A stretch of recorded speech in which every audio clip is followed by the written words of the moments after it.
When the right people come together at the right moment, when they care almost as much about winning as they do about each other, they can become the best of the best.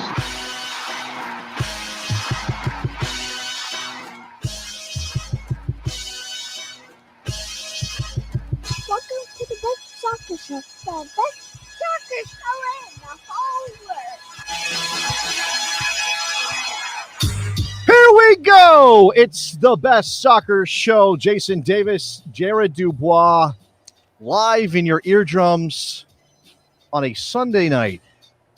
A nice, calm, normal, nothing really happened today, completely sane, no groundbreaking, ground-shaking events kind of Sunday, right, Jared? Merry MLS-mas to you.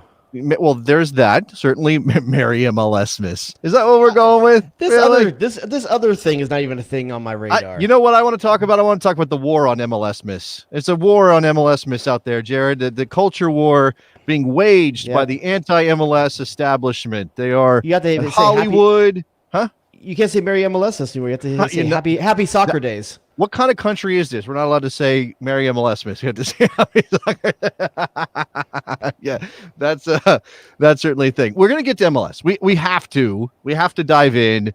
We got a bunch of babies to hand out today because the last couple of days have been super intense in terms of goals. There were a couple of duds in there, a couple of games that I thought were going to be a little more exciting that didn't ultimately deliver on their promise, and maybe that's a little bit of a CONCACAF Champions League hangover for some of these teams. Jared, I can kind of understand that, right? If we want to make excuses for them, yes, we could. Sure. But, I make a joke about this being a very calm Sunday because for whatever reason, I don't know what the timing, what the thought process was, but for whatever reason, it was today of all days that a group of European super clubs decided that they were going to announce the formation of a brand new league called the Super League. They're very imaginative over there, Jared. Okay, but is it announced or was it leaked? Like, is this official? Is it official? Official? I'll say it this way. There's a website. Oh, a website, you say?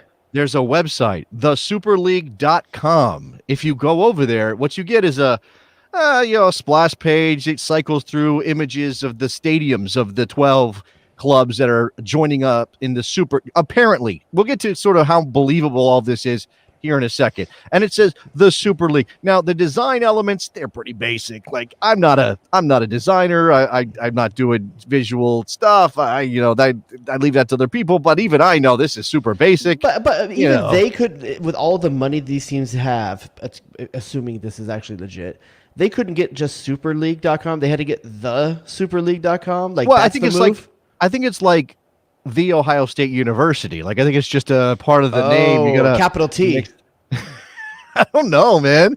It's maybe Super League is taken. Maybe Super League is something else. I thought it was like MLS soccer, like MLS soccer kind of thing. Major League Soccer, like something like that. MLS soccer.com or whatever that is. Yeah, look, it says the Super League. It says, you scroll down, it says the best clubs, the best players every week. And then it has a format. They have a format. They have the top 8 clubs go on to a knockout tournament.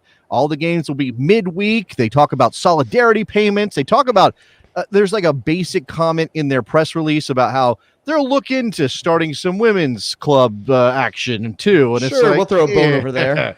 Whatever. Okay, but here's the thing. So is it a league unto itself or a tournament unto itself? Well, so this is basically like, we don't control enough of the Champions League, right? We want more money. We don't get enough from the Champions League. We have to share with all of the, like, Slavia Prague and Red Star Belgrade and Olympiacos. Screw them.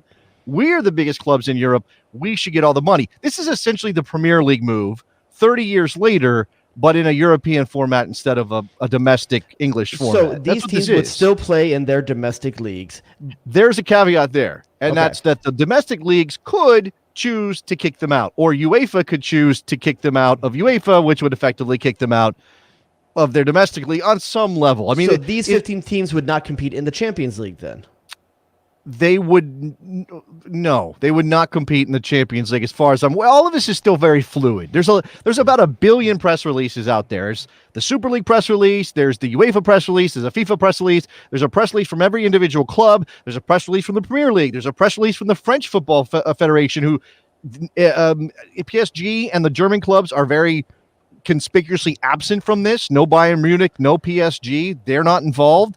Everybody's kind of like, I feel like this is like the Illuminati. Like, who gets to say who gets into this and who doesn't? Like, Right. This is the New World Order stuff right here, man. Like, well, so you say New World Order. I made a joke that this feels like kayfabe. Like it feels like a wrestling that? thing. Like in wrestling when they're putting on the show, that's kayfabe. That's like it's not real, right? I thought you meant like Kevin scripted part. Federline. I thought you meant like K-Fed. No, it's the scripted part. And then somebody said, "Oh, this is like the NWO of soccer, and Hollywood Hogan's going to lead because the NW." Do you know about the NWO? I do know that. Okay, from wrestling, you know about that from I know wrestling. about wrestling, but I also know about like the Illuminati. So I'm dual version of that. I do. I like your crossover here because there is this. Now, there is a chance because websites are cheap that all of this is a bluff, right? Because this is, again, these clubs, the biggest ones, so to speak. And if you look at the list of clubs included here, there are several that are not competing for a championship this year that might not make the Champions League from their domestic competition. So you're saying Juventus is on this list? Juventus is leading the way here in a lot of ways. So, and Andrea Agnelli, the chairman of Juventus, is the vice chairman of the Super League. Dude, there's a part of me that really... Oh, sorry, go ahead. I just want to read you this quote. Our 12 founder clubs represent billions of fans across the globe and 99 European trophies. We have come together at this critical moment, enabling European competition to be transformed, putting the game we love on a sustainable footing for the long-term future. So what's not sustainable about the current footing? Well, this is about we want more money. Again, this is the idea. The whole thing, Arsenal is a good example, by the way, of a club that's involved in this. And what is Arsenal right now? Arsenal is a borderline Europa League club at the moment. That's what Arsenal is. Leicester has more claim to this than Arsenal does. Yeah, but Leicester doesn't have Luster? You know, the history, the shininess. Even though they're not great now, they don't have. Arsenal still gets to say where we have the Invincibles and we have Premier League titles and we have all that history. So it brings up a good point about this. Who gets to stay in every year, and who does it ever rotate? So the formatting of this is you'll have 15 founding clubs and 5 annual qualifiers. Don't exactly know how that'll happen. There will be 2 groups of 10, and then I believe that there will be some movement, like you qualify. So 5 teams. Five teams get the pleasure of playing the founding 15. Yes. It's a Ponzi scheme, basically. It's good to be the first round of it. The 15 will never change. Juventus, Barcelona, Arsenal, and they're forever and ever and ever. This is a pyramid scheme. It's a pyramid scheme, dude. The people that are in early get the most money, and the other people along the way get a little as well, but it's diminishing returns in the end. Like, why are I wish that the federations had the balls to kick these teams out of their... They don't. But it's their meal ticket. But so English-wise, so we're talking just to make sure I know I'm not missing anyone. We're talking Man City, Man United, Liverpool, Arsenal, Chelsea, 5 from England. Hold on. I'm going to just 7. read. I'm going to read the list just straight through all the clubs, including the non-English clubs, just to get AC Milan, Arsenal, Atletico, Chelsea, Barcelona, Inter, Juventus, Liverpool, City, Manchester United, Real Madrid, and Spurs. Those are the founding clubs at the moment. Again, Spurs. And so there was 2 Germans in there. Did I get that correct? No, 0 Germans. Zero German teams. Zero German. That's what I just said. Champions League. The German clubs are like, nah, we're not sure about this quite yet. They're and by the way, you're telling me that this thing is so crazy even the Germans aren't in favor of a European takeover? Well, the Germans are more. I think the funny thing is that the Germans tend to be more sober about this stuff. I don't know that Bayern Munich doesn't want to be involved. I think they also recognize that with the 50+1 rule in Germany, getting it past the people that would actually vote on it would be very difficult. They could be just waiting on the sideline. This is like when, back in the Jackass days, when your friends would be like, I'm going to ride a shopping cart down this hill and jump over this ravine. I saw Steve-O do it. And you're like, well, I'm just going to stand over here and wait to see if it works for you. Then maybe I'll do it. Like, I think that we all know I'm the best part. shopping cart person we have here, but I'm not going to do it first. Right. I'm the best shopping cart navigator that we've got, but I want to see if it works. The physics of all of this. I mean, I think that's what this is. more than anything else for the German clubs, and then PSG too. And maybe PSG just has so much. Their money is so dumb. For them, they don't necessarily need it the same way. I mean, you could argue about City being in the same boat. So you're in the camp that this is a bluff. I'm about 75% bluff right now. I do think that this all could very well be just a move to get more out of UEFA when it comes to Champions League revenue, and that they'll all back off. For me, this is like soccer's people united. Like all of a sudden we let corporations be people, and not like we're letting teams be leagues. And this is weird to me. The power's in the wrong people's hands. Well, if this happens. There's a billionaire factor here. There's Abramovich. There's obviously the Glazers at United. That's a part of it, I think. But I also just think problems. I think it's just that. Yeah, like a yacht and a Super League. Those things that's one of the things I want to deal with. My yacht's rusty. I've got barnacles on my yacht. Yeah. I think for me, this was all. I think this was a natural progression, right? And again, you get to a place where it's just like the Premier League in the early '90s, where the big clubs are like, we are not getting what we think we're worth. Like we do most of the work, but we're not getting our share. Which I guess on some level you could reason out that might be true, but is it good for everybody? These clubs are no longer kumbaya. What's good for football? What's good for us. It's kind of a dangerous precedent because you're talking about like who really does the work and what would stop? Like, what if all the players across Europe just did one big union? Like, well, there's a question of that, right? There's a FIFA Pro exists, but it has no teeth. They don't actually bargain with any of these leagues, so you don't have that. If there was going to be a player walkout that could maybe stop this in its tracks. No, I want to turn this to American, the American factor here, or what we can be concerned with. I mean, look, if you are a fan of one of these clubs or a fan of a club in one of these leagues, of course you're going to have a concern. But on this show, what we focus on most is the national teams, the U.S. men and women's national teams. If we're talking about the U.S. men, we now have sprinkled across Europe, like Salt Bay dropping it across the continent, our talent in these big clubs. So we've got Christian Pulisic at Chelsea. We've got Weston McKennie at Juventus. We've got Serginho Dest at Barcelona. And FIFA's part of this is basically like, well, if you do this, you can't play in international competition as sanctioned by FIFA. This is like again for Big Fudge? You're now rogue. You are out of being able to compete for a World Cup. That is.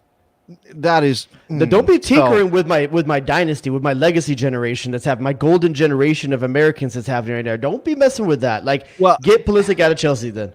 I don't think that FIFA has the balls to do that. I don't think there's any way FIFA says, you know what, we're going to have a World Cup without Lionel Messi in it, without Cristiano Ronaldo in it. We're going to have a World Cup without any of the biggest names on the planet, except for the German ones. So basically apparently what you're saying is that we have an old Western standoff between FIFA, the leagues, and these teams, and we'd see who's going to blink. Exactly. I think that's exactly what this is. And again, for me, the path of least resistance on all of this is UEFA being like, okay, here's more money for you. UEFA was about tomorrow. And the reason this dropped today is because UEFA was about to ratify a new format for the Champions League that would expand the group stage. So you were going to have a bunch more group stage games, but it was going to be picturing like Caddyshack. Like, these are the old dudes at the country club, and we can't be letting the riffraff like Rodney Dangerfield in, right? Yeah. We can't let the guy that steps on a duck in here. Do you believe that this is true? That people would, I think this is the question about not just the World Cup, but the Super League. OBG blanks. People will still watch the World Cup without the stars? That's the statement. They will still watch. They will watch, but I'm not sure they'll attend. I don't know that they'll attend. I don't think it has the same pull if you don't have the big names. I'll say this though, USA may have a chance. Well, okay. Again, there is that. Well, do we try to make sure that Pulisic gets out of Chelsea? Be a juggernaut. And McKennie gets out of Juve and all those things, if that comes to pass. I mean, that just seems so unlikely that it's going to come to this where FIFA's like, no, you can't play for our competitions, elite players of the world. And then those elite players are going to say, what? I mean, okay, Jared, you can hate this if you want, Ponzi scheme and all that. But let's say that you are Christian Pulisic. What a dream life that is for you. You are Christian Pulisic. Do you stay at Chelsea, make the giant bucks, play in the Super League, the most elite league on the planet? I mean, they guaranteed that on some level, and not play in a World Cup and not represent your country, especially after the disappointment of not qualifying for 2018? Or do you tell Chelsea, I gotta get gone. I gotta go somewhere else. I'm gonna go play for Leicester. I'm gonna go play for West Ham. I'm gonna go play for Germany. I'm gonna go back to Germany because apparently they're not involved. I think oddly enough, I think for a lot of players, the World Cup is still the most important thing. I think he moves, and because he can get paid the same money especially if these other teams leave, Leicester is going to be paying a lot of money because the TV rights are already established for the next few years, whether these teams are in there or not. So what? This is the other thing, and look, this is the other thing. The knock-on effect of this is what happens when those TV companies are like, oh, well, you kicked Manchester United and Manchester City and Liverpool out of the league. That's not the league we signed up to cover and to broadcast. We signed up for a league with those clubs in it. You're telling me that our biggest matchup is now Everton versus West Ham? No, I don't think we want that. Same thing about the World Cup rights. I mean, sure. Yeah, right. I mean, the teams will still be there. That's a little bit harder of a thing to make. That's a little bit harder of a case to make because the same countries can go. Yeah, the countries can still go. Yes. But man, that's honestly, if I was a federation, because correct me if I'm wrong. In most countries, the federation that is in charge of the national team is also in charge of the professional league in that country. They sanction so they could boycott the World Cup. In England, that's not true. In the U.S., that's not true. I'm not sure about Australia. I think they separated in Australia. There's probably a couple other places where that's true, but generally, yes. The FA is also the league. Like France could say we're not going to we're boycotting the World Cup because you did this to our league. If Germany FIFA, could do this. If FIFA, describe the scenario you're talking about. So let's say the German Federation or the French Federation is pissed that PSG is left for their one big cash cow has left. Okay, well, they to haven't done that. They're not involved. Let's just say. Sure. And they want to make a point, and one of the only ways they can with the players now.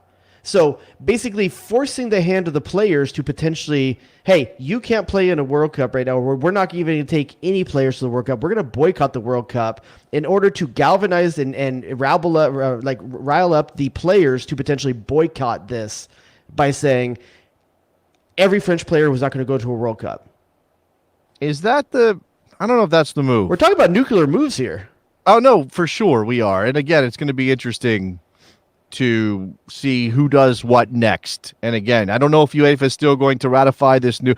And by the way, you want to talk about nuclear? And I don't have any extra sourcing on this. Okay, so do not hold me. We are at DEFCON 1. DEFCON 1. Do not hold me responsible if this is not true, because I'm only passing it along. But Stan Collymore, former English player, pundit, works in the media. He tweeted out not more than an hour and a half ago, the Champions League and the Europa League now suspended for the rest of this season on this news. That's what he said. In the semifinals? In the semifinal round of the UEFA Champions League for this season. That is what he put out into the world. Again, I am not vouching for that information. I am only telling you. Technically, Pulisic is kind of a winner. Okay, wait. See, now, here we go. See, this is what I got to check. Now, Stan Collymore is tagging Rob Harris of the Associated Press, who says, no, in fact, they have not suspended these competitions. So this is more about how chaotic it is right now. It's wild that, all this stuff is flying all over the place. Nobody knows what's going to happen. Again, from an American perspective. I think we got a bestie on the line that may want to talk about this a little bit and has a take on it. Yeah, I haven't been paying attention to the phone lines. My fault. Al in Springfield. What's up, Al? Hey, what's going on? How you guys doing this evening? Doing good, Al. What you thought? I kind of agree with you, Jason. I think it's a bluff, but what is kind of suspicious is that, I've noticed that with all the federations that have come out, mainly from Europe, I haven't heard anything from the United States Soccer Federation on this. What are they supposed to say, and though? Let's not forget. Is it their fight? True. Our neighbor's bush is too tall. It's not their fight. It's not their fight, but I'll throw this out though too. Let's not forget this too, that it seems like the Super League wants to kind of copy Major League Soccer because we don't have an open system, with promotion and relegation. Look, again, technically, Major League Soccer can technically this is more like It's more like a Champions League than it is a domestic competition, and there are 5 qualifiers. But I'm not he's gonna sit right here and in tell that you the never get you never miss a Champions League for these 15 teams. There's never like Juventus may not go to the Champions League next year. This would secure them in a very single entity kind of revenue way. stream. Yes, you're never going to drop out. That's what it is. It's about the revenue stream, and that's the thing. Like these clubs are Juventus, Barcelona. After everything they've been going through for the last year, obviously Manchester United, who took a dip for a while. What they're recognizing is like we can't guarantee, like, you know, we are big clubs and we should be competing for things, but we can't guarantee we're going to keep our Champions League spot. And once you drop out of that, look at what's happening in Arsenal, right? Once you drop out of that top tier, how hard is it to get back up there? How hard is it to climb your way United back up? 3 years to get back into that club. It took them a long time, and even now you're still like, is this real? Is it tenuous? How long does it last? Does Pogba leave? Can they hold on to these guys? That's the thing. Yeah, it's crazy. But here's the thing too. You know, we've been hearing talk about Major League Soccer, you know, hooking up with League MX in Mexico. They might decide to go ahead and take, you know, maybe 10 of the best MLS teams and maybe 10 of the best Mexican domestic soccer teams and start their own league and everything. Well, look, and how pissy is everyone going to be when the Galaxy's one of them? That's the Leagues Cup already. Yeah. See, that's the thing. They're already pushing that direction with the Leagues Cup, which was supposed to be 8-8 this year, but they dropped it back down to 4 because the pandemic canceled last year's tournament. There's that too. Absolutely. I think that the president of the Mexican of the league of Liga MX, his name is Mikel Arriola, I think. He's been talking about this a lot. There's an interview with him that Felipe Cardenas of the Athletic did with him. And the guy really does believe that some sort of North American Super League is the way of the future. That's his thought process. And this is, he's not a billionaire, but he's clearly a guy who thinks in terms of dollars, bottom line dollars, right? And that's what this is. We have, there has been this consistent march, and it's always about, it's being ravenous. It's about never having enough. And as much as I want MLS to be one of the best leagues in the world one day, because that would just be fun to have that in my backyard, Jared, I also worry about this thing. Like, if you are always consistently obsessed with growth and with the money of it, what does that do? Let's be careful of the word growth, because that sounds like it's something that's organic and natural and holistic. We're talking about greed. That's what we're talking about here. Sure, we're talking about that. Yeah. Al, you got a last word here before I let you go? Yeah, that's one of my last words about the possibility that, if you have a Super League, you're going to end up possibly seeing Major League Soccer League teams hooking up with Liga MX teams, and start their own league. Yeah, in the next 5-10 years. I see that. I see that shit there. I think it's going to happen. Okay, I think the way it happens is in question, and I don't want to focus solely on that. But I'll say this. This is my last thing on this Super League question. And again, we don't know if FIFA would actually ban players attached to these clubs from the World Cup competition, which would obviously screw the U.S. men's national team.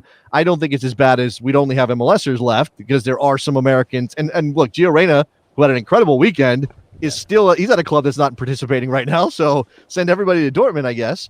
But I said this on Twitter, Jared. This is why I feel good. At least today. Like, yes, it makes me feel good that I don't have a European club that I'm attached to, because I would be in pain over this. Whether I was a fan of one of the big clubs involved or a fan of a club in a league that's going to be impacted by this if it happens, I'm just a fan of the U.S. men's national team. If you're playing in Europe, I'll watch your team play. I'm not going to root for them to win necessarily, but I will watch them play. That's the only way I interact with European football. I'm just going to start referring to this as like the clout cup, because that's what it is. It's whoever has the most clout. It's not based on who's the best or anything like that. It's just who's got the most clout, who sells the most jerseys, who's the most popular, and let's make them play against each other. It's really against the natural.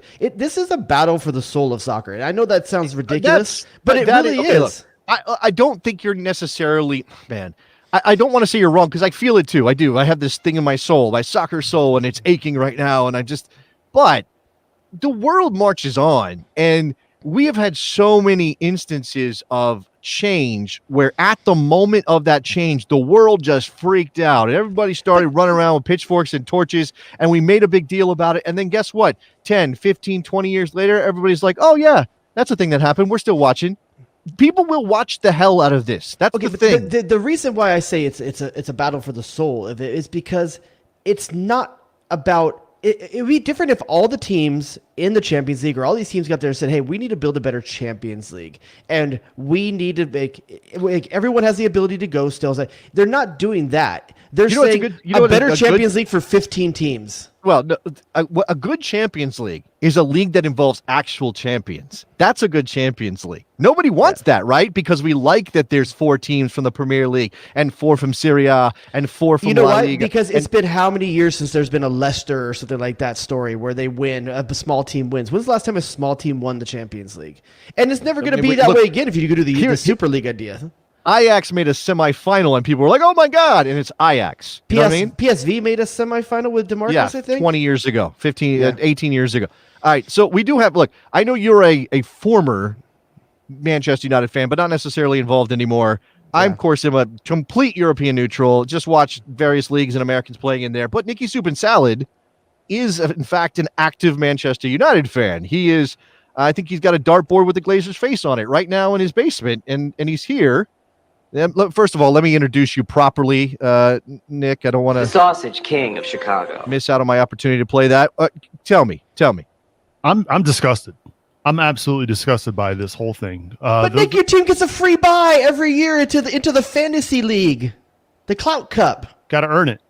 That's the way I look at it. You got to earn it. And right now, this team is nowhere close to being in this class of champions. They're not. I do have this. Look, I know Nick is also kind of a Dark Cloud kind of fan. It's true of his MLS club. It's true of his even Manchester United when they're good. You're still like, oh, we're gonna screw it up. I have this theory about fandom and how actually suffering, not always, but suffering for some period of time or missing out on a championship by one bad moment, it makes the experience so much better when you do get the actual achievement, the victory. I'm not saying that anybody wants to go through 86 years the way that the Red Sox did, but I remember being a Red Sox fan in 04, and I had only been a Red Sox fan for a little while, but I watched the fan base respond to that moment, and to me, like, that's what sports is supposed to be. And this, although, the other part of this is, Jared, somebody has to lose.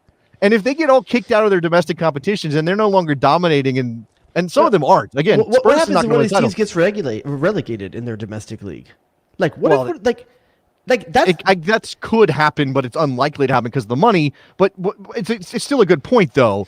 If Nick, Man U finished bottom half a couple years ago, didn't they? Or they were in the bottom half for a while. They probably didn't finish there, but they were low. I think 7th was their low. Was that so? 7th was their lowest, right? Something like that. I think they were pretty far down when Mourinho got sacked. Do we think there's not a chance that Tottenham one day can't compete with everyone else and maybe falls down? I don't think Tottenham's in danger of getting relegated. But what I'll say is, again, if the domestic competitions, if the FA or the Premier League, I guess in this case, it's hard to imagine them doing it, kick out those clubs who are participating in the Super League, you're no longer allowed to participate in this domestic competition. Well, now those Super League clubs, first of all, they got to find other games because your Super League games are not enough to make up your schedule. And now you're gonna have other. So what do you do, or do they expand the Super League? Here's the real question: what happens to the Champions League theme song?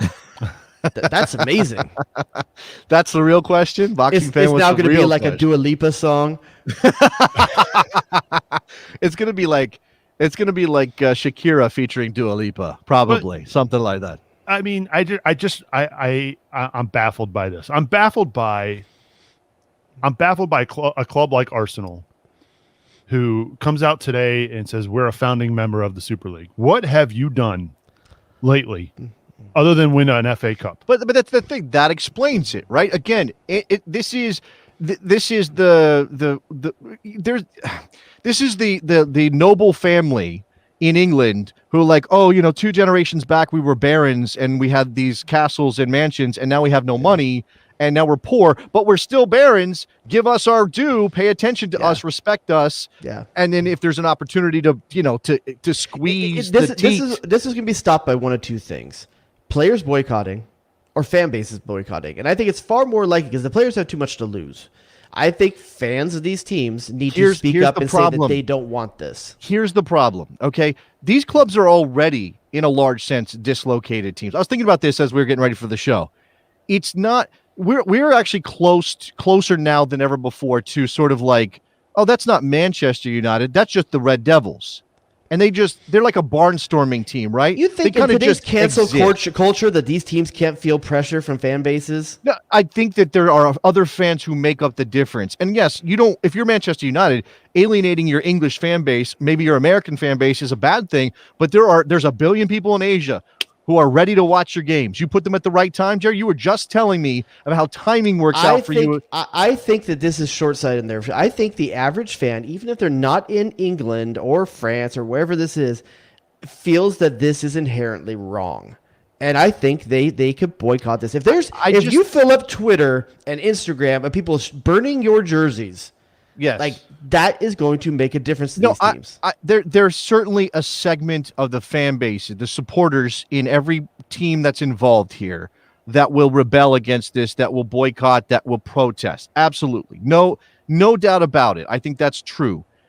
The families in Manchester, Clive Merriweather and his brood of children, and that's a great little English Nigel, name, by the way. and little, what's another, Liam and Nigel, they're going to be mad, right? Oasis? They're going to be angry. Well, that's City. They're not United fans, they're City fans. But yeah, they're going to be mad. They're going to yell about Matt Busby, and they're going to be pissed about this is defiling the legacy of Sir Alex and all of that. They will. They've been doing that for years since the Glazers took over. But yes, exactly. And has Manchester United really suffered in terms of revenue? No, Right. they have not. And if they protest, if the Merriweather family protest, guess what? There is a Gen Zer who's ready to sign up right now to be a fan of this team. What about Klopp saying he's not going to coach in this league? You're going to fire Klopp tomorrow? Yes, 100%. Klopp is not really for these Klopp. Are you kidding me? Liverpool would dump Klopp in a second if it meant $350 million straight. By the way, apparently JP Morgan is backing all of this. So the initial money that all these clubs are going to get comes from JP Morgan Chase or whatever they're called, which again, this is all about that massive money. And I hate Europeans so much because all I want to do is to come on today and talk about some Americans doing some good stuff, about some golazos we scored here, and they got to just dominate MLS miss. What the heck, man? Why do they hate MLS miss? I don't know. They're again. It's the war against MLS miss. I told you, it's a culture Europeans war that are we're behind fighting. it. This is World War III. I don't know. By the way, I don't know what the MLS stance on any of this would be. It does feel like something MLS would be on board with. Pro this. This is so MLS. This was because here's what this is MLS putting their feather in their cap. Like, y'all saw what we did and thought it was pretty nice, didn't you? You're gonna come our style, aren't you?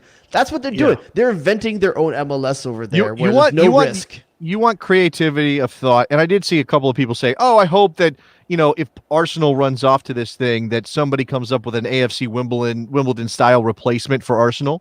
So it would be like the what is it, FC United of Manchester, that team that started when the Premier League started, by basically when the fans club. When the Glazers bought Manchester United, right? They're in the Isthmus North League or whatever it is. This is the idea.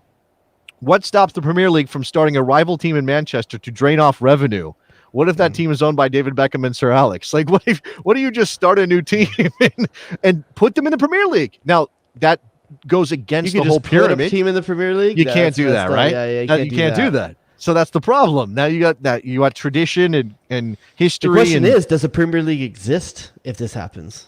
Well, is it going back to like the championship and stuff like that? Is it going to go back to a League One format? There is, man. It is a fight for the soul of soccer. I'm telling you, dude. That's what this is. Yeah, I know. History and tradition don't matter anymore. They don't matter. How the world has done this for 150 years doesn't matter anymore because the Americans bought a stake in these teams. And we're going to bring our way over there, and we're going to apparently Liverpool's a major part of this. But again, do not let Andrea Agnelli off the hook because Juventus is a part of this too. And by the way, apparently Agnelli was like serving as like a double agent. He was part of the ECA, which is that coalition of, I think it's 200 clubs or something. It's like a coalition of European clubs, advocates for the clubs. It's not necessarily, but he was also doing this. It's all dirty as hell. It actually absolutely is. It's all dirty as hell. And as I said before, it's this like just insane desire. Like you can't just accept where you are, right? You can't. And look, I in my personal professional life, it's hard to just say, okay, I'm happy. You always want to fight for something else. I fight against this all the time. Like, I should be making more stuff. I should be making. Why don't I have a TV show yet? Why am I not achieving more things? But I'm comfortable, right? I have a house, a very nice house that we've renovated. A I have scarf wall. I have a scarf wall. I get a brand new child that spits up on my shoulder. You can see it's a badge of honor. Spits up on my shoulder every day. Dude. I got a 13-year-old or about to be 13-year-old kid who's great. Like, I'm happy. Should I just sort of go, okay, I'm good, right? Or do I need to be pushing harder? These clubs, can they just kind of go, yeah, we're good. We're fine. We'll compete for the Champions League every year. And if we don't make it, whatever, we'll redouble our efforts and we'll find the right coach and we'll be more conscious about our plan. Or do we just build in this massive safety net, right? This is effectively like, that's what this is, right? This is like they're they're creating a way to save themselves if they ever suffer a little bit. These are the assholes that got on the Titanic lifeboats, even though they were 30 and 40-year-old men, elbowing the women and the children. Nope, like they're saving themselves off the Titanic on this, and it's messed up, man. And like, we all know what that looks like. We know what this looks like. We know what this is. We know it's a cash. You can't sell it to us in any other way, but to tell us that this is effed up people doing effed up stuff to the thing we love. Like, it begs the question, what's pure in soccer anymore? What's pure in soccer anymore? We have to get to some MLS stuff. We do. But I want to shout out Kai here, who says, Jason Davis jealous of the Cooligans. Look, man, those are my friends. I'm not jealous of them. I love the fact they have a TV show. I would just like to be like... Cool's right in their name. They're lead-in, right? I'm jealous of Alexis because he's in Puerto Rico, or was in Puerto Rico right now. Like, eating incredible food at the beach, drinking all the beer and that I love from Puerto Rico. That's why I'm jealous of the Cooligans, not because they're television show. All right. So yeah, again, the American connection to all of this. Let's just roll into, since they're still there, we don't know what's going to happen. Americans abroad, Jared, briefly on some of the performances here, and I think the weekend there was some mixed bag stuff. But the weekend belonged to Giovanni Reina, right? Has to. Yeah, I think that. I mean, obviously, Serginho Dest won a piece of some trophy hardware this weekend, so there's that. But in terms of performance in a game, I think you're looking at Gio Reyna, who's had 2-3 good games now in a row. Remember we were talking about how he kind of dipped off a little bit, and like it didn't look like the energy was there, and he maybe wasn't pulling. It looked like the new coach was going to make him earn it. Like the coach previous was giving him start after start after start. The results weren't there, and I think the coach was like, "Hey, you're 17 years old. You need to earn this a little bit more under my watch." And it seems like he's earned that trust, and he's getting starts. And the dude scored a banger today. Yeah. He did. He scored a fantastic goal. He also involved. I think he helped create one of Holland's goals. The second one, I think, because he scored a penalty. Whatever. He helped create a goal. It wasn't a direct assist. It was more like Gio plays the ball into the box, kind of pings around a little bit, ends up at the back post, and Holland just hammers it away. So that absolutely involved more than just, like, you can see a player score a goal and go, okay, well, what did they do for the rest of the 75, 85, 90 minutes they were in the game? And that was not Gio. He was involved throughout in this match. Yeah. And by the way, poor Werder Bremen just absolutely taking it on the chin. And Josh Sargent didn't start, but looked good when he looked lively, looked involved, was helping Werder Bremen at least be competitive. We should start him for the national team then. Would you? Wait, are we really are we going to talk about Gio Reyna and you're not going to give him an oh baby? Is that going to happen? No, I'm going to get there. Yeah, you want me to give him? Okay, the first one. No, he deserves that for the rocket that he scored. What I was going to give you real quick was this. One striker. You have to win a game tomorrow. Chicharito Hernandez, Josh Sargent. Which one are you taking, for the national team? No, just your team, the Jared Dubois All-Stars. You got to start one of these two guys. Do you want me to lose? I'm giving you a choice. This is the guys that are available. Chicharito Hernandez and Josh Sargent. Tell me. I'm going to take Josh Sargent because he scored more goals in the last year than Chicharito has. We'll get to Chicharito. Chicharito doubled last year's total in one game right now. He did. Equaled. Through a couple of these. Heartbreak for Fulham, who was up in that game, but Anthony Robinson growing into himself, right? Like, we hope that if Fulham goes down, Anthony Robinson gets a gig in the Premier League next year, right? I mean, provided it's the same Premier League. right? Yeah, I think so. I think they're grooming him for that role. I think he's moving into it well. So obviously just moved. So I'm assuming he has probably at least a 3-year deal. He's only 1 year into it. I've usually at least a 3-year deal. Yeah, right? but he might have a relegation clause. We don't know. That's true. He could be moving. The guy on was regardless. in a deal with AC Milan, so I would hope his agent would put something in there that would keep him. Well, on at the high very level. least, you can imagine, even if he doesn't have a clause that lets him out of his contract if they get relegated, it could be, well, Fulham needs money and Anthony Robinson's suddenly worth £10 million or something. Let's sell Anthony Robinson. Like, I think that could be like something like that, right? Right? Yeah, I can see that happening. There's going to be a way to do that. So the question is then, has he done enough to move his stock to a team better than Fulham? I mean, like I said, I think so. The dude was doing paperwork for AC Milan. We always knew that Fulham was like, oh, that's not AC Milan. But it was always seemed kind of like odd that AC Milan was going after him. You wonder what the long-term plan was. Was it for a now? Was it for later kind of move? I would like to see him make a move sometime soon, but right now he's kind of locked in with them. So we'll see what ends up coming in the offseason, what their position is. Okay. Also in England, Zach Steffen played FA Cup, Manchester City losing to Chelsea. Christian Pulisic came on as a substitute in that game. I did not watch that match, Jared. I can't tell you how the FA Cup went. I know. I can tell saw you that Pulisic scored. They pulled it back because he was offside. But, Okay. I mean, I know he wasn't happy about it. But, I heard Zach Steffen's still not convincing a lot of folks. I saw a lot of folks talking about the Matt Turner Steffen is more of a conversation than a lot of people want to talk about. I saw one person tweeting. Maybe you saw more. I saw one person tweeting about that, and his name is Max Bredos. And maybe he's right. Maybe we need to be more this is an open competition for the number one spot for the U.S. men's national team. Do you feel like it should be at this point, or do you need to settle on somebody, 3-4 months I'm not away gonna from lie. It makes me qualifying? nervous that our starting keeper is a backup keeper at a team. That makes me nervous. Think of how many teams are in Europe, and ours is on it's backup for the Premier League champions. That's pretty awesome. Yeah. But is he getting enough reps, and is he getting enough exposure, and is playing a cup competition game every 4 weeks enough to make you feel convinced that your starter's ready to go? Now he's going to get a Leagues Cup start as well, or League Cup. So you had the FA Cup. They're out of the FA Cup now, but you also have the League Cup, which Manchester City is still in, and he's going to play the midweek, I think. So anyway, I know not everybody's convinced about Zach Steffen. Let's move on from goalkeepers. It's hard to be convinced. You're not seeing him enough. Yeah, I understand. Down in the championship, Daryl Dike played 90 minutes. Barnsley lost to Coventry City 2-0. So no goals for Daryl Dike. You have to cut off $5 million off the price. He didn't score a goal today or this weekend. Like, obviously, it was today. That's He didn't still score. $20 million man, and that's the guy we should be talking about for the striker role up top. Really, that's the guy you would take to start for the national team right now. He's the hottest guy, right? That's what this is for you. I like Hottest that. guy. I like the He's hotness. hot. You like the hotness. Let's see. Where else should Who are we we? gonna start? Sargent? He didn't even start for his team. That's fair, but he has been starting consistently prior to this one. I don't know what the thought was. New from coach starting came in. Coco. All of a sudden, he's not liking Josh Sargent quite as much. Okay. I should mention FA Cup on the women's side as well. Abby Dahlkemper starting for Manchester City. Sam Mewis came off the bench, played 29 minutes. Rose Lavelle came off the bench, played 29 minutes.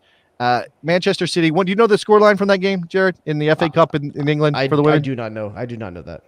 8-0. Manchester City beat Aston Villa. 8-0. Yes. Also, Manchester United. Sam Mewis and Rose Lavelle on the bench. Manchester United won 6-0 over Burnley with Kristen Press coming off the bench and playing 31 minutes in that game. So just some American women abroad as well. We talked about Gio Reyna. Tyler Adams played 90 minutes, but a goalless draw for Leipzig against Hoffenheim.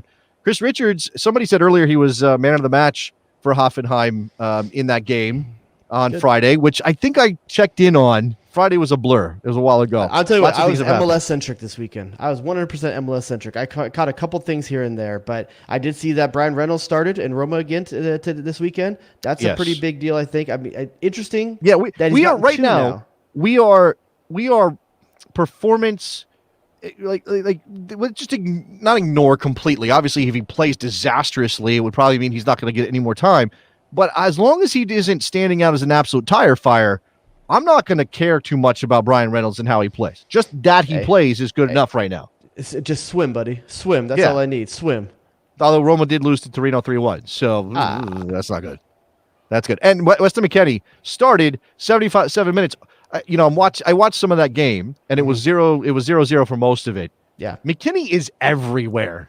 for Juve. I kind of everywhere. I saw him standing more than I would normally see him this game, though. I just noticing that. I saw him picking up the ball, when he's making active, runs. he's super active. But there's times where I was like, why isn't he making a run for the ball right here? Maybe it's just me. I may be hypercritical. I don't know. Maybe you are. I saw him in the defensive third, making tackles, picking the Not ball a up, good look that making Juventus runs. is losing to Atalanta, though, when they're going to play them in the final for the Italian Cup. Atalanta's a good team. Juve's issue is obviously bigger than just that one loss to Atalanta. But yes, those are critical points for them making the Champions League. Absolutely. That's exactly the problem. There's a smattering of other performances. Tim Weah played 68 minutes. Lille drew with Montpellier. That was back on Friday.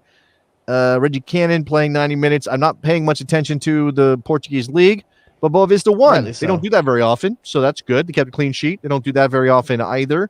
Brendan Aronson still going strong. Didn't score, as far as I know. 2-0 win over Lask for Salzburg today.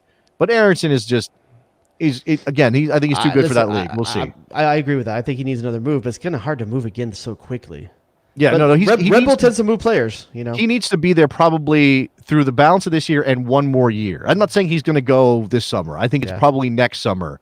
But again, that's right before the World Cup, so it could be after the World Cup in the winter window. I mean, who knows, right? If Brendan Aronson goes to the World Cup, which we hope he does, and I think he will. If Christian Pulisic can't because he's playing for Chelsea and Chelsea's kicked out of FIFA, Brendan Aronson, World Cup MVP. Step right up, Brendan Aronson. All right, let's turn to Major League Soccer. As you said, MLS miss happening this weekend. Friday, Saturday, Sunday, games galore. 27 teams, so 13 games on the weekend. Man, that's a lot. It was a lot, man. I enjoyed it, though. First thing, the number one takeaway for me was, dang, it was nice hearing fans in the stands again. Now, whether you agree with the move or what you think it should be doing, it was pretty dang nice having fans back in the stands. Even there was reduced a couple of capacities. moments when I was letting myself just let go of the fact that there were lots of people very close to each other without wearing masks, and we still only have about half the country vaccinated, or even one shot, not totally vaccinated. Where I was like, oh yeah, this is glorious. People are cheering things. Naturally, not the Fox buttons. There's differences too. If you watch the LAFC game where their supporter section was all spread out, like 6 feet and stuff like that from each person, then you look at Miami and people are sitting on each other's laps with their shirts off. I mean, it was crazy in that section. Yeah, that's like one of those Florida flea market bazaar things. I don't know if you've ever been to one of those indoor swap meet bazaar flea market things. Those things are wild. It just looked like a sea of people wearing mesh shirts. You know, like it was not a good look. By the way, speaking of shirt, what's your take on David Beckham, one of the most fashionable men in the country, in the world? Yeah, in the world. Going with the ABC Sports kind of blazer with just like the Miami logo on it. Yeah, Neville wore it too. It's not my favorite thing. It feels to me like you're. Howard Cosell looks like he would wear that. I don't think it's fashionable, but I get that they want the branding out there. You know, they don't have a shirt sponsor. They need something. Hey, you know, I knew this was a big deal. Victoria was at this game. She flew out for the game. You know who else was also at that game? Tom Brady was at that game. Yeah, Tom Brady was there. Why exactly? Do you think he's boys with Beckham? You think they hang out? I think that dude never misses a chance to be on camera if he can. All right, let's go. I don't think we can talk about every single one of these games, partly because I don't think either one of us watched every single game. It's impossible. But we can note results here. Houston 2-1 winners over San Jose. I don't know that San Jose is going to be good, but good for Tab. And Memo Rodriguez is good. Tab had his team playing a lot of on the ground, really good short movement passing game. And I was really kind of taken aback by that he's gotten them to that level already. We'll see if it's sustainable, but I thought in this game, he was still pretty good on the ball. Yeah, like you say, Memo Rodriguez looks pretty good. You know, they've got some decent pieces there, but I don't know if they're going to sustain it enough. They finished last year, so it's just a matter of progression for them. That game was on Friday, first game of the season. Then Seattle walloped Minnesota, which I think that was a little unfair on Minnesota in terms of the balance of the game.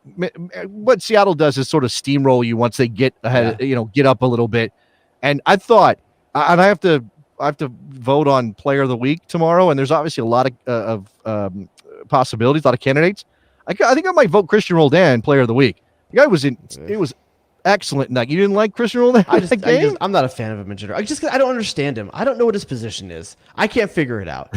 I can't figure out where he's best. Like, Yeah, I got no problem with Seattle. What does that I have to don't do know. with I your don't know how to. performance in this game? I'm just telling you, me for Christian Roldan, I can't. You know me. I'm national team first. Okay. Sure. I sure. can't figure out how we can use him at the national team level, but he Just keeps forget getting about that.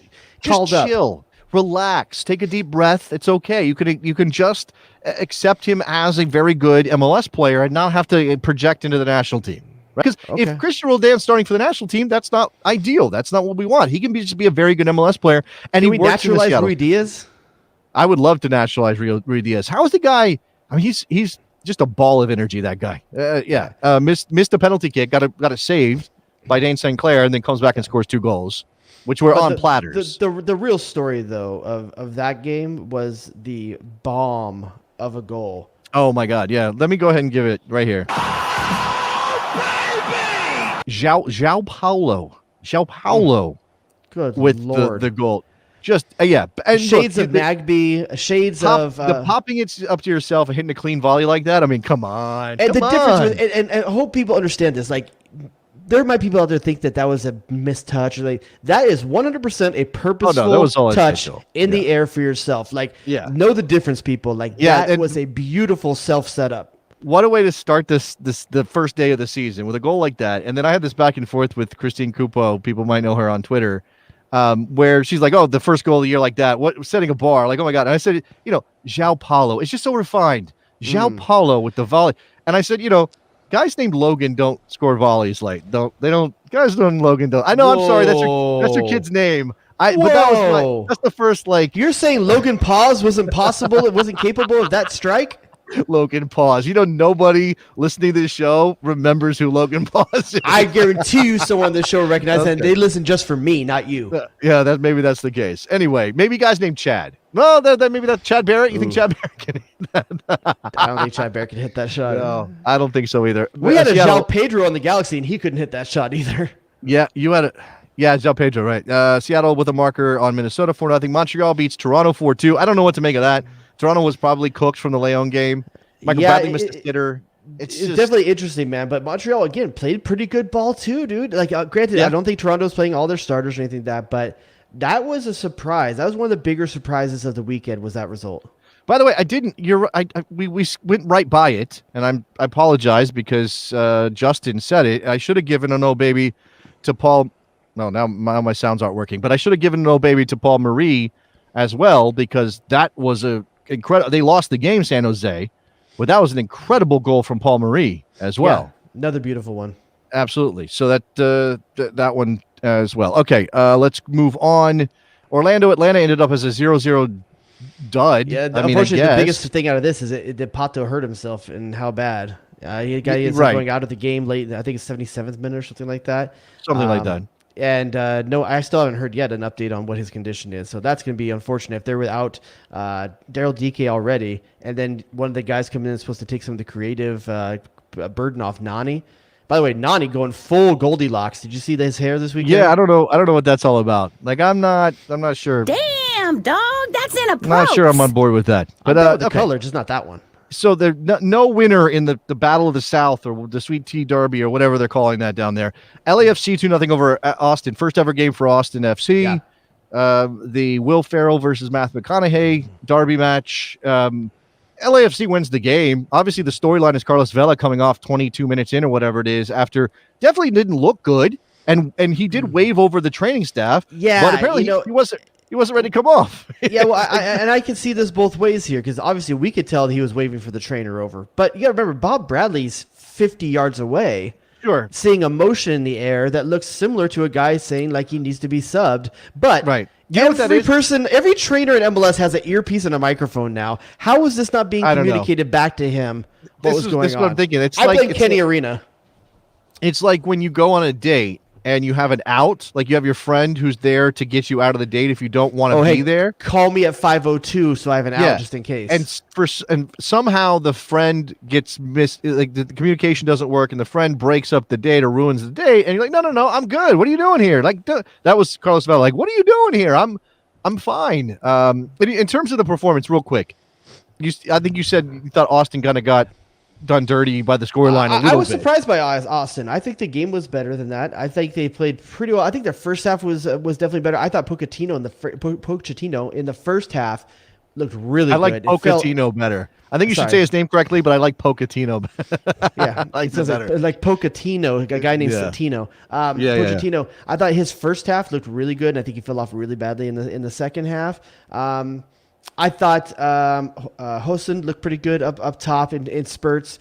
He does that though. He flatters to deceive a little bit. That guy. He's always kind of like in good spots, does good things, but just doesn't deliver the final product. The biggest question is, can Austin really expect Ring to work as hard as he did in this game every game? Because that dude, they put a lot on him. I mean, it was Ring against the LAFC for a lot of this thing, man, and they were asking a lot of him. So it'll be interesting to see, but definitely stand-up performer in Ring. And I thought the other stand-up performance was Josh Wolf's wardrobe. Josh Wolf looked handsome on the sideline. It was not a great weekend for managerial fashion. Some people kind of took it cash, and we'll get to your boy here in a bit. LA Galaxy, DC United 2-1 over NYCFC. DC comes back in that game. Like, I don't think they were great, but hey, whatever it takes, right? At this point, DC they just need points. And you did want to give an old baby, and it's one of those weekends where there's just a billion of them, or it seems like it. Heinz Ike with the goal for DC United deserves one of those. Such a banger. I mean, literally, you have like 3-4 goal of the week candidates first week. That's ridiculous. I mean, there's so much pent up frustration. I think of these players, like they're going ham, man. The quality of play was one of the best weekends of quality of play I can remember for an opening weekend. The fitness dropped off a table after like 70 minutes, 65 minutes. I think you definitely saw that in that Miami game today. Dallas, Colorado, no goals. Didn't watch a lick of that. Don't know what happened. Going to move on quickly. Don't get any attention from us if you don't score any goals. That's a long-standing tradition. Red Bulls lose to Kansas City 2-1 at home. Daniel Shallowy with the winner. Caden Clark. I mean, look, I don't care about either one of these. Like, I'm not rooting for either one. I sure hope they do well. I don't know. I don't want to piss off any fans of these two teams. But really, it's, again, Caden Clark. Give Caden Clark an old baby. I mean, the sad thing is that's probably the fourth ranked of the four this weekend, and it's still a really nice goal, but it's just not quite at the same plateau. This is a good shout from Graham in the chat. He says Caden Clark's call sign should be the kid. Now, I don't know if he deserves a call sign yet. We usually we hold that off for national teamers like established, right? But I will say Steve Cangelosi called him the kid on the broadcast. It just makes sense. Caden the kid, like it just flows real nice. I don't know, man. I think it's kind of weak, but I kind of want like if you're doing do it like something like when Blazing Saddles, like the Waco kid. Like where's he from? Where's Caden Clark from? Like, can we call it like the something kid? He's from Minnesota. Caden Clark. Minnesota I gotta figure kid. The Minnesota. That does sound like he's either a pool shark or a gunslinger. It does sound like that. That's what I'm saying, right?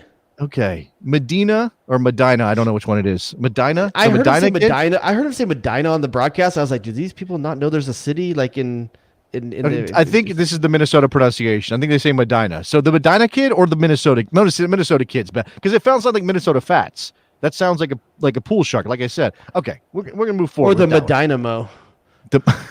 I don't even know what. A Dynamo, but there's a team called the Dynamo, so you can't do that. Okay, Minnesota kid. All right, do we want to talk to Mike and Philly? Mike and Philly wants to jump in. Oh, he can talk about how his team was the biggest disappointment of the weekend. Okay, his result. Let me get his. Michael freaking Orozco Fiscal. This is not about Michael Orozco Fiscal. What's up, Mike? Hey, I'll take a road point on the team that everyone's picking to be the best in the league, you know? Yeah, you take that that's result. good for you, but for the rest of us that were watching it, that sucks. We were bored. We were all bored. Yeah. Especially after that Galaxy game. That's the one we were excited about. That was supposed to be the game of the weekend, man, and it just didn't come off. We should have known. Too much Champions League. Too many Champions League minutes. Yeah, exactly. What you got, Mike?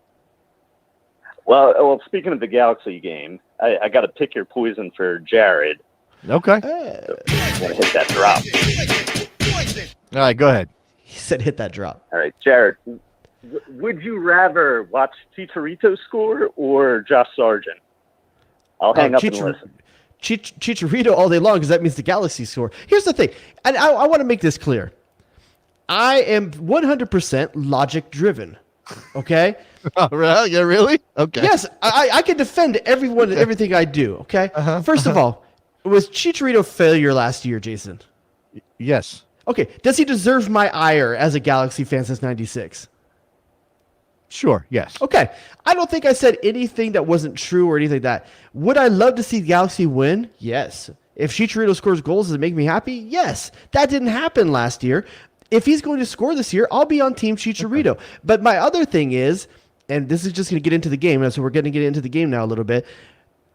Last year, Barroscoloto did not use Chicharito the way he needed to be used, which is to have a second striker pairing with him. And you saw the difference in the second half of this game, the later stages, when they brought Zubac in and they gave him a second strike partner, someone to knock down balls, someone to stretch the defense with him, to create mismatches.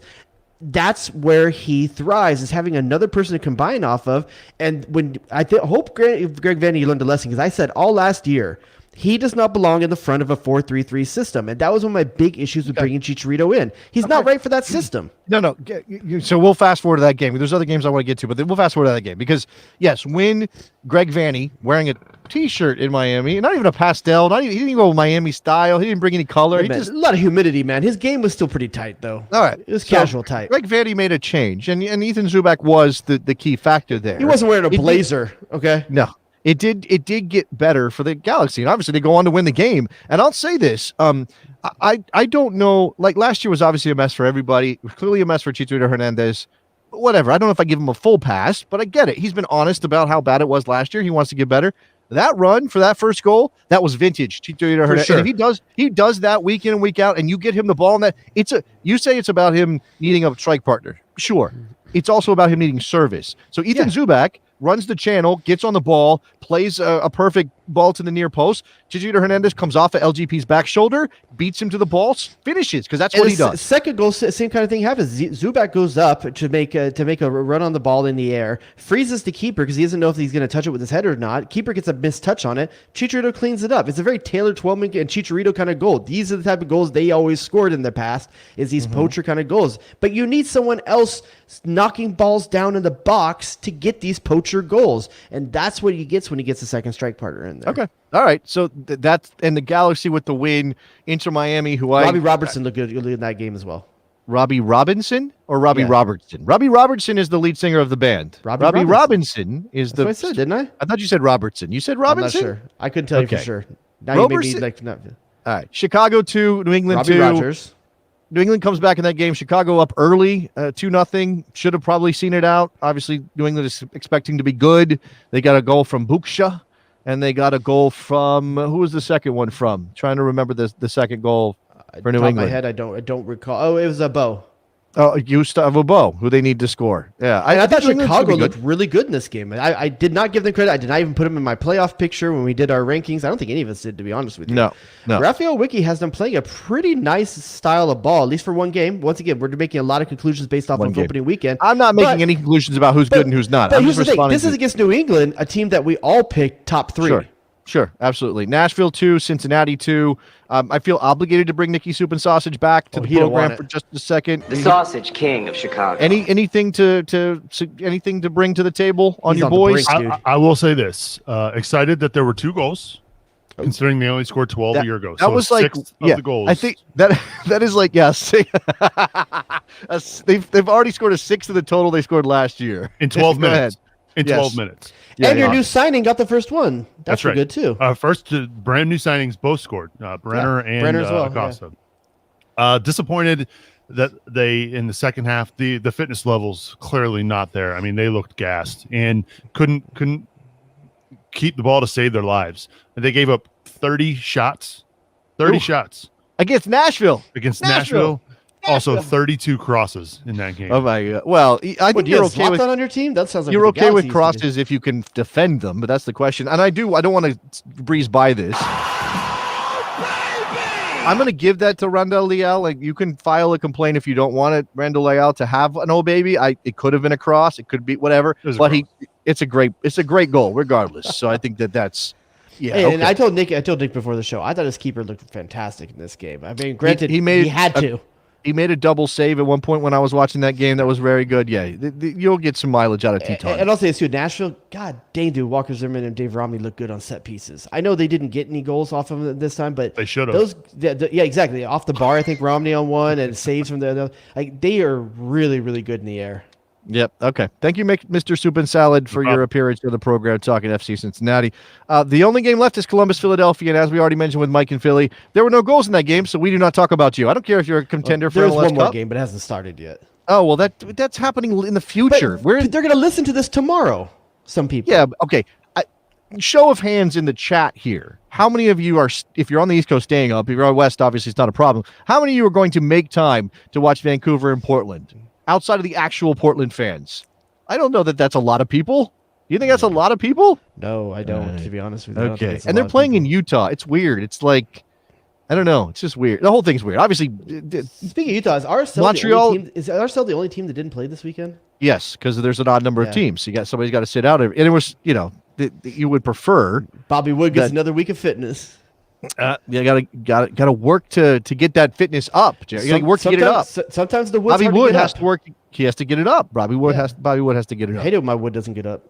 All right. That's MLS in week 1. Anything stand out otherwise? Any sort of big picture stuff that you want to drop in here before we wrap this thing up? It was like I said, the crowd was a big takeaway for me. I thought the refereeing overall, I thought was pretty good. I didn't really have too many issues other than the fact I didn't like the VR. We had a VAR question in. Was it the Miami game? The LA Galaxy Miami game? Higuain, yeah. Just the camera angle wasn't right. There was it was weird. It didn't seem like they had if good it's camera not angles. 100% clear that it's a mistake, my issue is that there was only a only a 50-yard line camera. That's my only issue. Like didn't seem like there was any secondary camera angles on the side lanes. I don't want to get into a whole VAR rant. I don't. But you're suggesting that they need to put in more cameras so we get more angles so we can have more VAR? That's what you're suggesting, right? If the goal is to do right by the game, then you should at least have 50%. But I don't think quarter of the way down.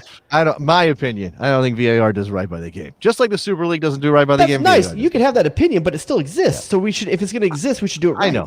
I don't know that there is a way to do it right. Is my point. That's my whole point about that. All right, that's it. We do not have any new iTunes reviews to share. That's on you disappointed. All. That's on you. We did crest 200 ratings. So I want to say thank you very much to everybody who's gone over there to Apple Podcasts and rated us. Keep doing it. Let's do 500. Let's go. And again, if you leave a review with actual words, we'll get you on the air. We'll talk about it. We'll if you play nice, read it on the air. I also want to take a moment and just recognize Morgan, who just got a job with the USL straight out of college. One of our besties. Congratulations to Morgan. Good job, Big stuff. Morgan. Going down to Tampa now, which, there's some shady stuff happening in Tampa, Morgan. We might have to talk about. So Philly had one thing go well this weekend. They did. They had one victory. Philadelphia did. Morgan, and before we get out, I do want to add one last thing. Currently, your boy is 2 points up on the bet that we said. Was that on the bonus show? Did we not say that on the main show? Do we need to cover No, it was that? on the bonus show. Yeah, you want to bring it out into the open here? Yeah, so for those of you, and we had a few people sign up for the Patreon just for that bonus show, so I appreciate that. So if you guys want to get on the Patreon, /Best Soccer Show. The Best Soccer Show. The Best Soccer Show, excuse me. Yeah, we're like the Super League and Ohio State. It's the Best Soccer Show. There you go, capital T. So we made a bet. So first it started with Nikki and I on between the Galaxy and Cincinnati, who will have more straight just points at the end of the season? Yeah. Who's got the most points? We had some debate about whether or not the East and the West are equal and stuff like that, but we decided on just straight points. If the Galaxy has less points than Cincinnati at the end of the season, Nick's going to ship me, and I have to eat something called Skyline Chili. A 3-way. You have to eat a 3-way. Which I still don't know what that is. I've only done one of those. It was in college. I don't know what it had to do with it. But he didn't. No, you didn't. Don't even. Don't. Do you want facts? I don't need to know. Don't need to know. Just 3-way. It was just a 3-way kiss. That doesn't even sound fun. You know what? That doesn't even sound fun. In hindsight, it wasn't. I met my wife the next day. Yeah. Anyway, if the Galaxy finishes with more points than Cincinnati, Nick has to eat sushi for the first time ever on the air. Yeah. Sushi. And Jason, what did we decide for your end of that? Because you took Nick on this bet. You took Cincinnati in this bet. So I'm going it alone. I did. I decided to take Nick's side of this bet. And what was Nick, do you remember? Yes, yeah, go ahead. So Jason has to shave his beard. That's right. I have to shave my just beard. the mustache. Leave a mustache. Yeah. Yes. I have to go mustache a ginger stash. I have to be the redheaded Tom Bogert for a while. Is what I have to do, I guess. Wait, I'm not redheaded. Why is he saying? Why is Justin in the chat room saying cinnamon? Is there cinnamon on Skyline Chili? It's oh my god! It's such an urban legend that there's cinnamon and chocolate in the chili. It's not true. Okay. So what is it I'm gonna eat? Okay. No, what I'm not gonna eat. But right, what you're hoping that you don't have to eat is a 3-way, which is we're gonna ride this roller coaster. I just wanted to get in. I took Nick because I don't know if I really thought Cincinnati would have more points, but I couldn't be on the same side as Jared. That would ruin the whole dynamic of the program. So I had to jump in on Nick's side, and I wanted to be involved. If I'm going to ride this roller coaster, right now I'm feeling pretty good about your chances, Jared. I mean, if you guys score 3 goals every week, it's going to be a lot of points. Every time Chicharito scores, a little bit of wasabi gets put on that sushi for Nick. You're going to make him go full on. Describe the 3-way, and this has an explicit tag, so say whatever you want. So it's spaghetti noodles, cooked spaghetti noodles. Okay. Covered in Skyline chili. And then covered with cheese. So 3 ingredients. We know you love the cheese. The cheese is going to be hard. What I love about this is, and look, I know a local delicacy is not supposed to be like a local fare that people love. It's not supposed to be expensive or fancy. I don't think you can put that on the list. Like in DC, we actually do have a chili place called Ben's Chili Bowl. We have half smokes, which are basically just hot dogs or sausages kind of in the middle. I know in Philly, for example, you make a real steak, a real Philly cheesesteak with Cheese Whiz, right? Like that's the actual. You're not using fancy cheese, but it's still weird to me that this is like 89 cent box of spaghetti noodles. The chili looks in a can, or it looks it comes. You can get it in a can. In a can, yes. And it's like what, shredded cheddar cheese on top, yes, like shredded cheddar cheese. Do I have to let it melt? Because it's going to be so nasty if it melts. No, you don't want it to melt. You want to eat it while it's still shredded on top. It will melt. Still feel the texture of the cheese. Awesome. Right. But you better keep hoping that. To me, I'm on the Chicharito train, baby. To me, that looks like something that I would have been served in a Midwestern high school cafeteria in 20 years ago, whatever. I had it again yesterday. It was great. Like square pizza. Like I lived in Kansas for a little while, and in Kansas, the delicacy for lunch, the lunch you really wanted to get was a thing called crunchy munchy chili, which is basically some sort of chili, lots of cheese and Fritos in the chili, and then they would serve it with a cinnamon roll. That was always like and that's like apparently it's like a Kansas thing, because Andrew Wiebe and I have had a come back and forth about this. You always eat this chili and then also have a cinnamon roll. I don't know why. That's just what you do. I mean, it sounds freaking cool, but I don't understand it. One more thing before we got to go. Shout out to all the besties who were in the season opening Zoom call on Friday. That was super fun. I jumped in there. You had already left, right? No, I came in after you. I hung out for about. You were after most of the first half of that game until my wife got home and I had to go do dinner. But so I mean, those guys had it going on, and not just guys, because Allie was in there as well. So it was great. Thanks to David and Freddie, I think we really kind of spurred that to get that to happen. If you don't, and Jared already mentioned the Patreon. If you jump in on the Patreon, you get access to stuff like that through the Slack. What they did was, who was it? Justin was doing the trade, the beer stuff. Was it Justin? Yeah, I think Justin did this one. Yeah, so I think they all pooled money. Right. And then Justin went and bought the same beers for all of them and then shipped them to each person. Like a local craft brew that only he can get or something like that. And then shipped them out, and everybody was drinking the same beer, watching the MLS. Well, the interesting thing to me is that everyone had to match the pace of whoever was drinking the fastest. Like that was something I didn't think about. It was like, oh, that guy's done. I guess we're all moving on to the next beer. Well, by the time I jumped in, it was a lot about intervention on Justin buying jerseys. So it was more about that. That's a problem. That's what I hear. All right, we got a roll. This one is extra long. Again, Best Soccer Show on Patreon. Hit us up on the reviews and all of that. And anything else, Mr. Dubois? Social media, the best soccer show on Instagram, Bestie Soccer on Twitter. Jay Rodius, make sure you find the Rodius. Praise Chicharito.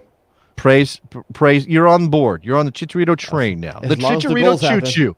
Chicharito choo choo. Mr. I've been on the Dubois. whole time. I don't know if you also noticed, No. but since not 2020, I've been on the train. All right. We will talk to you guys next week. Bye.